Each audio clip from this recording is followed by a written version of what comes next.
Francisco Fernando, el hombre cuyo destino provocó la Primera Guerra Mundial. Pero, ¿quién fue Francisco Fernando de Austria? Francisco Fernando, Franz Ferdinand en alemán, nació el 18 de diciembre de 1863 en el Palacio de Graz, Austria. Era sobrino del emperador Francisco José y heredero al trono del Imperio Austrohúngaro, uno de los mayores y más diversos imperios de Europa en ese momento. Pero, ¿qué hacía a este hombre tan importante? No era solo su posición como heredero del trono, sino su visión para el futuro del imperio. Francisco Fernando tenía ideas que eran revolucionarias para la época. Quería transformar la estructura política del Imperio Austrohúngaro y descentralizar el poder, otorgando más autonomía a las distintas etnias y regiones. Esto lo convirtió en una figura tanto admirada como polémica, especialmente en un imperio tan diverso, con checos, húngaros, eslavos, italianos, alemanes, entre otros. ¿Su vida personal y un amor prohibido?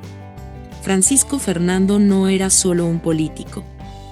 Su vida personal también fue objeto de fascinación y controversia.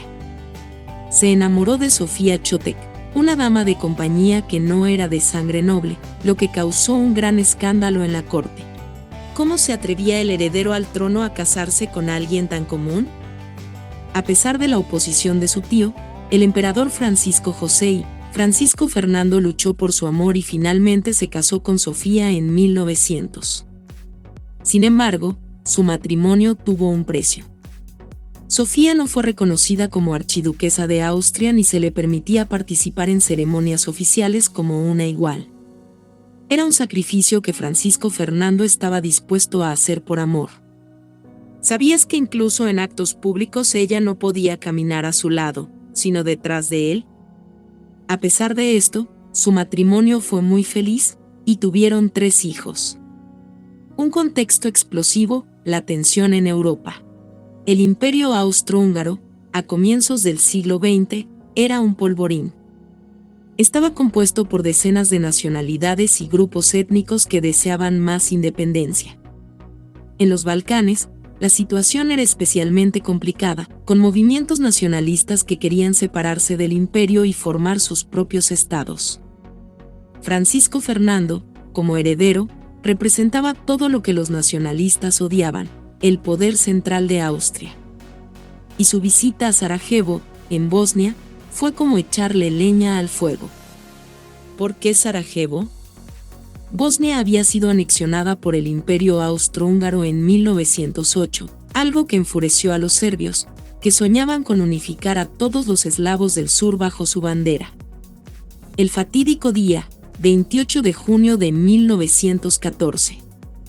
Francisco Fernando y Sofía viajaron a Sarajevo como parte de una visita oficial. Pero, ¿por qué esa fecha fue tan desafortunada? Resulta que el 28 de junio era una fecha simbólica para los nacionalistas serbios. Ese día se conmemoraba la batalla de Kosovo 1389, un evento crucial en la historia de los Balcanes. La tensión estaba en el aire. Francisco Fernando sabía que había peligro, pero insistió en realizar el viaje. Y entonces ocurrió lo inesperado. ¿Sabías que hubo 2 intentos de asesinato ese día? Primero, un joven lanzó una bomba contra el coche del archiduque, pero falló. Más tarde, mientras la pareja regresaba por una ruta equivocada debido a la confusión, Gavrilo Princip, un joven nacionalista serbio de 19 años, disparó contra ellos.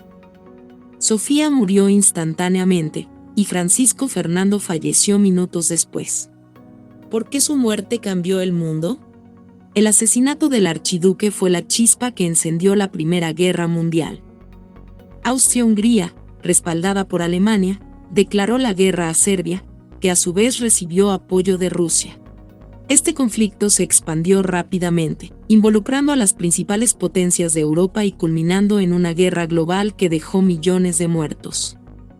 La ironía es que Francisco Fernando, quien había sido asesinado por sus enemigos nacionalistas, tenía planes para dar más autonomía a las regiones del imperio. Su muerte no solo destruyó esas esperanzas, sino que marcó el comienzo del fin del Imperio Austrohúngaro y redibujó el mapa de Europa. Preguntas curiosas sobre Francisco Fernando. ¿Sabías que el coche donde fue asesinado todavía existe? Se encuentra en el Museo de Historia Militar de Viena. ¿Cómo se llamaba su asesino? Gavrilo Princip, un joven de apenas 19 años que pertenecía a un grupo nacionalista llamado La Mano Negra. ¿Qué pasó con sus hijos? Sus 3 hijos sobrevivieron, pero al no ser considerados reales por las estrictas normas de la corte, vivieron alejados de los círculos políticos. El legado del archiduque. Francisco Fernando es recordado como una figura compleja, un hombre con visión para modernizar un imperio que se resistía al cambio, pero también como una víctima cuya muerte desencadenó un conflicto que transformó el mundo. Su historia es un recordatorio de cómo las decisiones políticas y personales pueden tener consecuencias globales.